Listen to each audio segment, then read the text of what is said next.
What's most important to understand is that the PATHFINDER study is really a seminal study in the field of cancer screening. This is a study in over 6,500 adults at elevated risk for cancer who had no symptoms and no idea that they had cancer.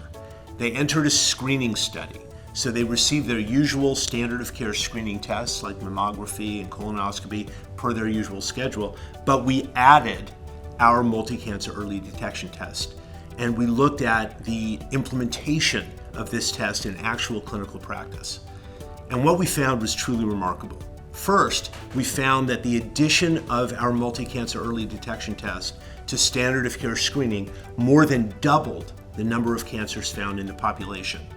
And critically, almost half of the cancers found by multi-cancer early detection were in stages 1 and 2, where cancer is most often very treatable and in fact sometimes even curable.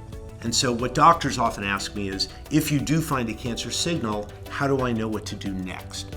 Well, what our multi-cancer early detection test does is it reports back whether or not a cancer signal is detected. And then if a cancer signal is detected, where in the body that signal is coming from.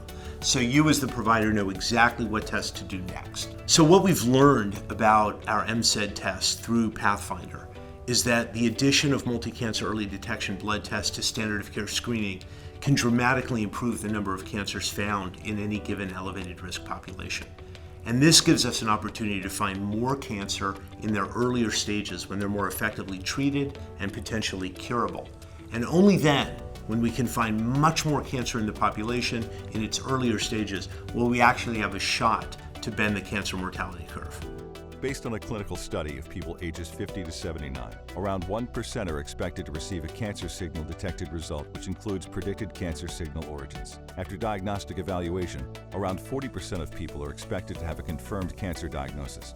The Gallery test is prescription only. It is not recommended for individuals who are pregnant, 21 years old or younger, or undergoing active cancer treatment. Gallery does not detect all cancers and should be used in addition to routine cancer screening. False positive and false negative results do occur.